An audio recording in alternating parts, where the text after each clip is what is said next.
until he saw that his ex-wife couldn't even pick up the sunglasses from the ground. Only then did the CEO realize in shock that the person who donated her cornea to him was his ex-wife who had heartlessly abandoned him. It turns out it happened just a few months earlier. The CEO was involved in a car accident that resulted in him losing his sight. The woman was also diagnosed with terminal cancer at the same time. Her life was limited to less than 1 short year. In order not to burden the CEO, she asked the CEO for a divorce. Upon hearing this, the CEO's face was filled with disbelief. They were so deeply in love. Yet the woman put on an air of snobbery. She stated that she was unwilling to spend her life with a blind man. Despite the CEO's desperate pleas to her, the woman resolutely abandoned him. But then, the woman immediately asked the doctor to donate her cornea, and she kept her identity a secret. She only hoped that the CEO would live well in her stead. Little did she know that the CEO's longtime first love, who had always adored him, found out about it. Although she did not understand why the woman would hide the truth, but she came up with a wicked idea. When the CEO regained his sight and wanted to reconcile with the woman, the first love pretended to have just undergone surgery and appeared before the CEO, leading the CEO to believe that it was the first love who had donated her cornea to him. However, when confronted with the first love's opportunistic declaration of affection, the CEO, unable to accept it, pushed her away. But then he helped her up again. He promised that after he returned home and settled matters with the woman,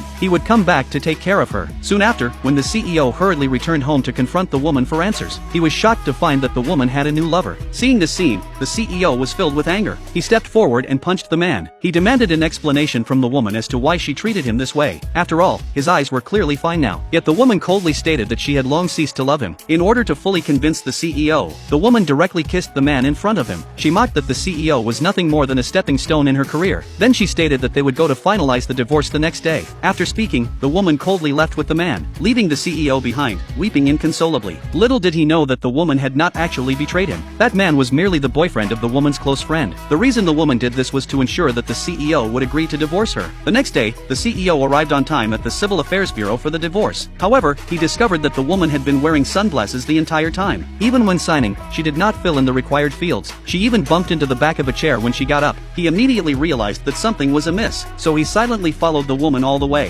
When the woman was crossing the street, she was nearly hit by an electric bicycle. Fortunately, the CEO caught her in time. He realized that her sunglasses had fallen to the ground. The woman quickly crouched down to search for them, but, like a blind person, she could not find them at all. Just as the CEO noticed that the woman seemed unable to see, the close friend appeared just in time to rescue her. At that moment, the feigning blind first love approached again. She theatrically pleaded with the woman not to divorce the CEO. The woman merely pushed her away. The CEO, infuriated, declared that the first love was now his benefactor. He urged the woman not to be so malicious. The woman was shocked when she heard that it was the first love who had donated her cornea to the CEO. The close friend intended to reveal the truth but was stopped by the woman. Because the CEO believed that the woman had betrayed him, he married the first love not long after. On their wedding night, the first love discovered that the CEO's phone had received a text message from the woman. It revealed that it was not the first love who had donated her cornea to him. The first love deleted the text message while the CEO was drunk. Thus, she kept the secret hidden completely. The next day, when the woman went for a medical checkup, she learned that she was 2 months pregnant. She did not inform the CEO promptly. Coincidentally, when the CEO went to the ophthalmology department for a follow-up with the first love, he saw a medical record lying on the doctor's desk. It showed that the woman, diagnosed with cancer, had voluntarily donated her cornea to the person she loved most. Only at this moment did the CEO realize that he had misunderstood the woman.